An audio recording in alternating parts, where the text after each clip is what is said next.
If you're one of those people that gets excited about recruiting, get excited.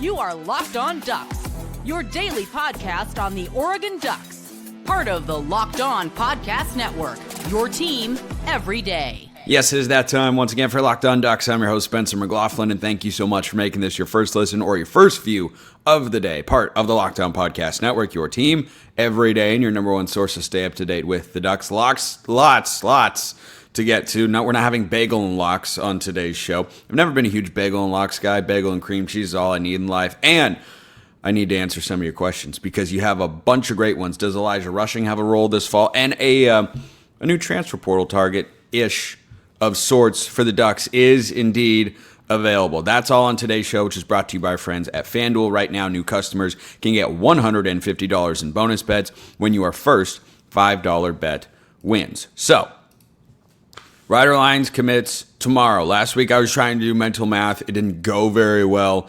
And now we're here, and it's a lot easier because there aren't as many days to count out. You know, I just don't use a lot of the skills that I learned in school growing up. Not that many to come in here and talk into this mic and keep you updated on the latest with all things Oregon Ducks. And it is an exciting time for Oregon on the recruiting trail. They have catapulted themselves not just back inside the top 40, but inside the top 30 in 24/7's rankings. And I've always been a 24/7 guy. I know some people are more in the on-3 who value the average ranking of the recruit, which is a good data point to have.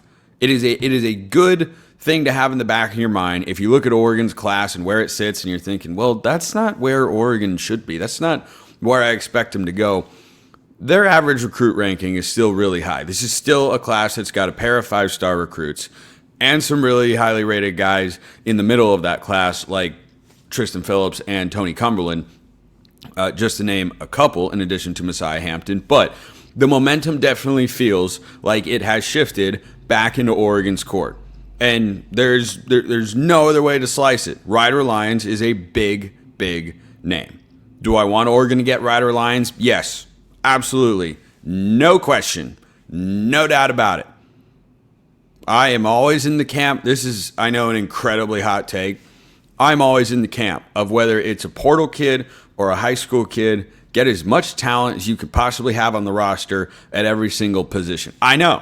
Crazy. I don't know how many of you play Settlers of Catan out there. I'm a huge Catan player. It's basically the only board game that I play nowadays. I like other ones, but Catan's the best, far and away.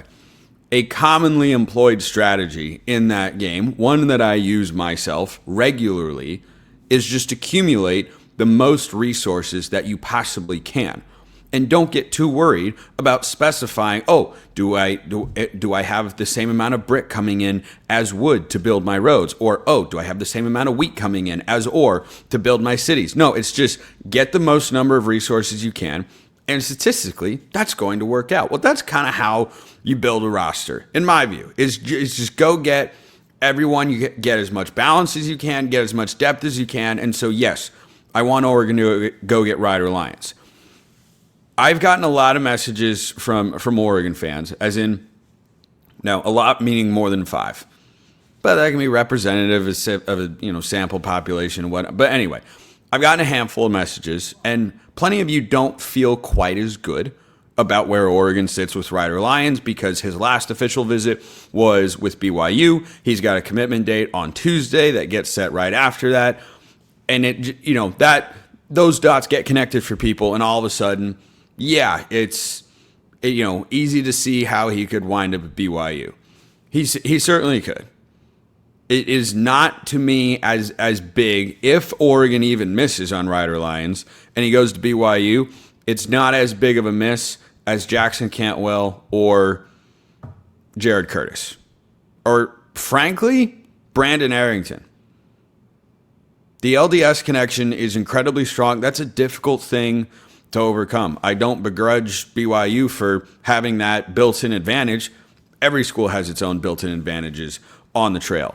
But the other reason that I want Oregon to get Ryder Lyons, but I'm not going to be as disappointed as I was when Curtis picked Georgia, is because Oregon has positioned themselves with a couple of other quarterback prospects, especially Bryson Beaver, who has been rising the ranks over the last couple of weeks. The Oregon offer and the decommitment from Boise State really upped his profile, which is part of the recruiting ratings process. You know, the caliber and number of schools that you hold an offer from affects your rating. And so when Oregon offered him, that bumped him up, and then some other schools got into the fold as well when they saw, oh, wait, why does Oregon want that kid? Oh, then they saw him throw the ball, and yeah, it turns out he's pretty darn good too. So I think that the options for Oregon after Ryder Lyons, no, they're not going to be able to go out and find someone who's a one-to-one talent comparison for a guy who I think Brian Smith has as the number one quarterback in the class of 2026. I'm a Jared Curtis guy personally, but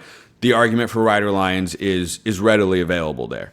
So overall, though, because Oregon landed Jett Washington last week, the 5-star safety, after they landed Messiah Hampton, feels like they're starting to really get the ball rolling. I think that's going to continue in the coming weeks, whether they get Ryder Lyons or not.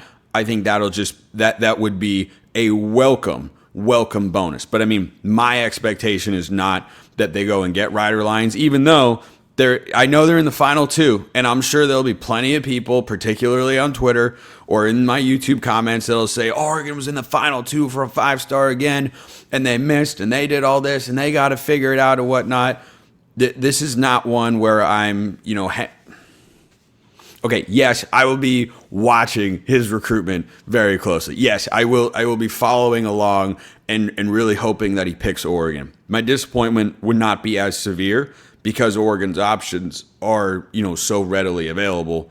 And it just seems like they've got a plan. Plus the quarterback room, long-term outlook, when you've got Dante Moore, Austin Novosad, Luke Moga, Achilles Smith Jr., man, I feel good about those 4 guys. Really, really, really good. So the other recruiting piece of news that came about over the weekend is one where I have to come on here and, as they say, eat a little bit of crow, because I made an opinion-based statement. That is to say, just an opinion. Was not reporting anything specifically, just to be clear. But sometimes opinions are wrong, which is crazy. I'm wrong so infrequently, of course. Like when have I ever been wrong before? Really? I think I've incorrectly picked like 4 Oregon football outcomes in the last in the 3 seasons that I've covered here on the show. That's not bad. But again, everybody's wrong sometimes. So Richard Wesley is a 5-star edge who verbally committed to Oregon, jumped in a pool with Dan Lanning, and is now verbally committed to Texas, and he 100% shut down his recruitment. I thought he would wind up back at Oregon. I really did. I got the sense that he wanted to not be committed somewhere so that he could go through the official visit process and not feel like, he was tied down somewhere, or that was something he was, kind of mentally looking over his shoulder with regards to, but that he would ultimately come back. And he's not. He's going to Texas.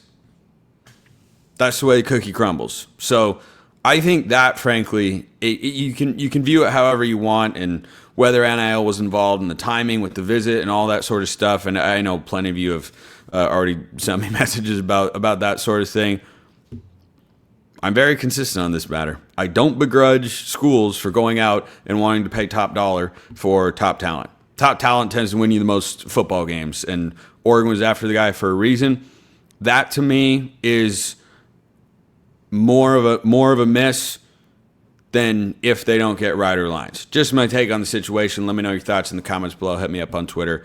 All of that good stuff. We're going back to roster discussion and potential hoops transfer. Available once again. I'd be down. That is all coming up on today's show.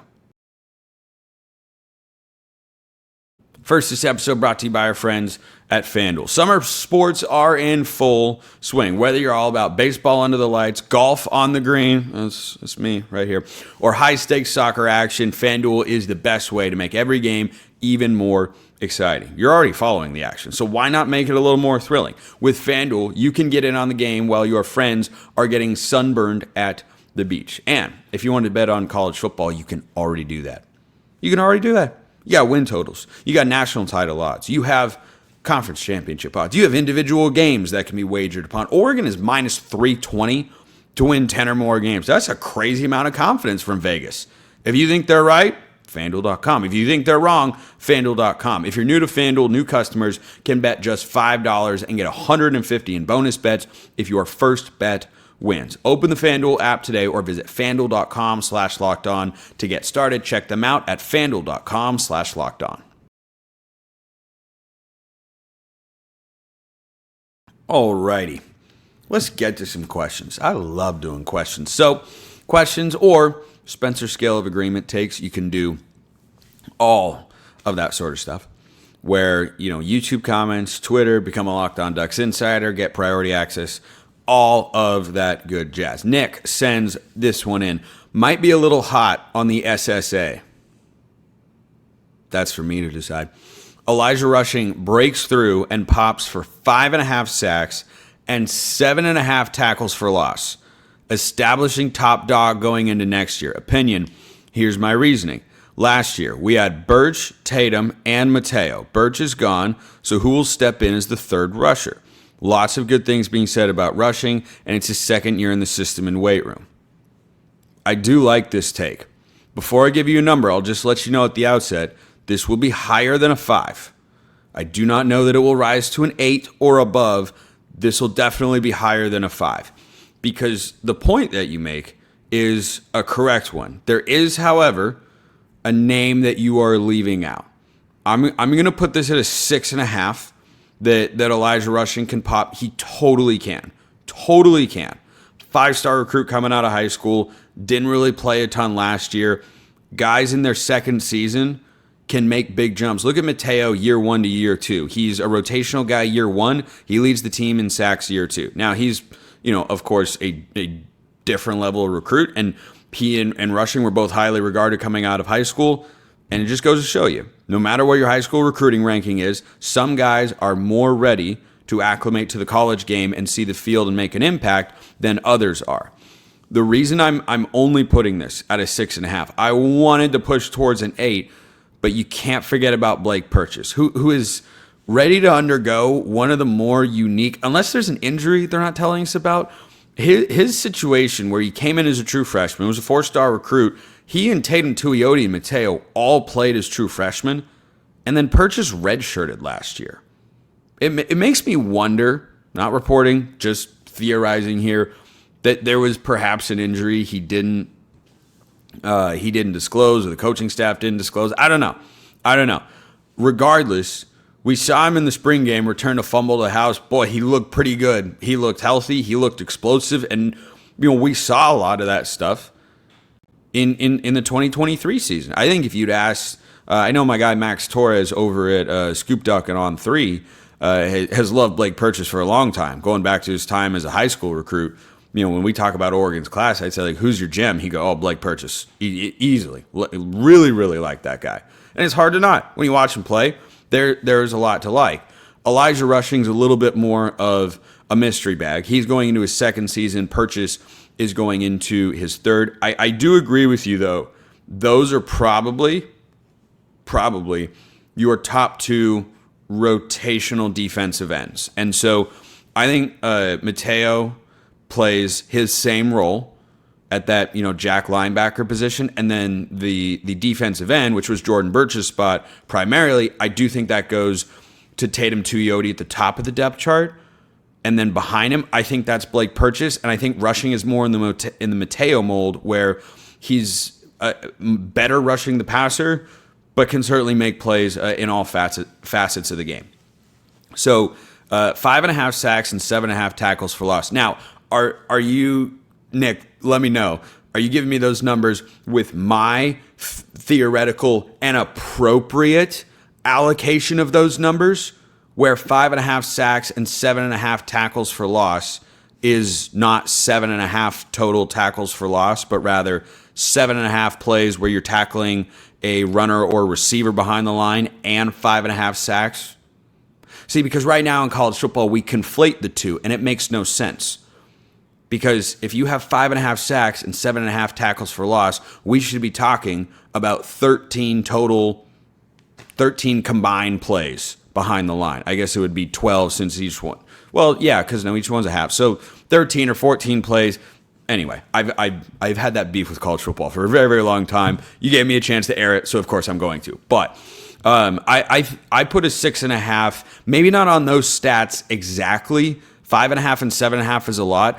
I put a 6.5 on Elijah Rushing making a meaningful impact this year. Perhaps not in the Tatum Tuioti role of last year, but think of Marion Winston, Jaden Moore.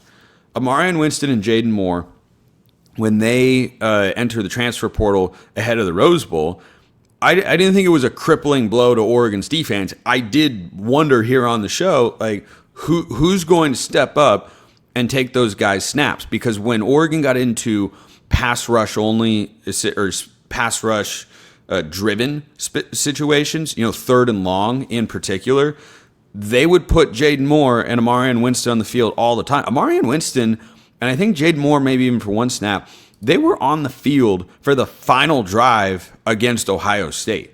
Like that's a non-zero impact player because they knew Ohio State's going to come out and throw the ball. And so Jamari Caldwell, not much of a pass rusher, they didn't put him on the field. They had Amari Washington rotating in, and they were able to, I think, utilize a really strong lineup of defensive linemen in there. So last year, Blake Purchase had just 40 total snaps. Elijah Rushing had 18, and Purchase was redshirting. I think Rushing did as well.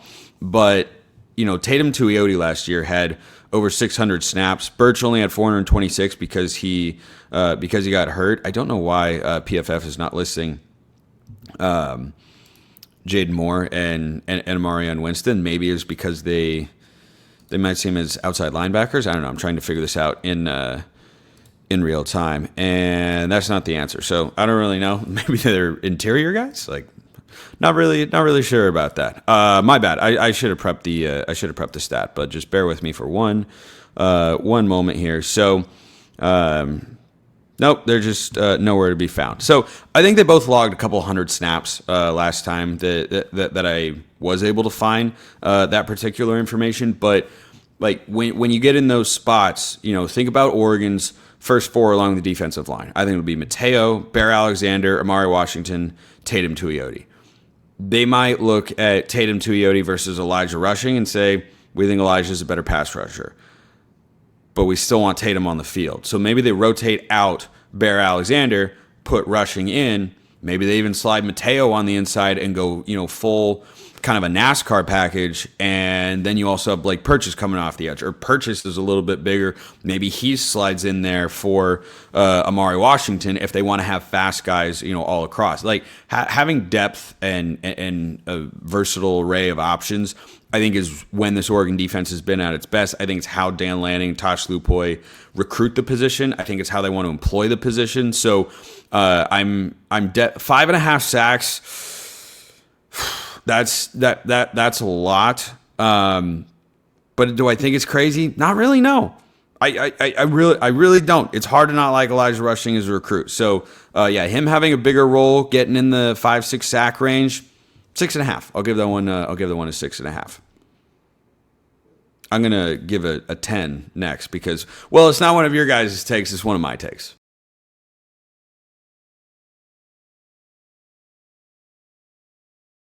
So I do, in fact, keep up with the latest on the Oregon basketball front. My everydayers out there know I love basketball quite a bit. I love baseball as well. I like watching softball.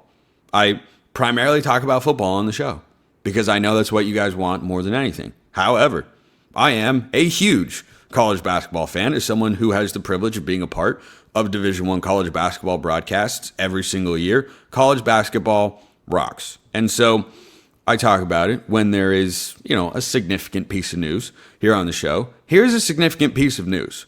Oregon has roster spots available. One or two, I'm sure they could figure it out if they were out of scholarships. I don't think that their roster's completely full up.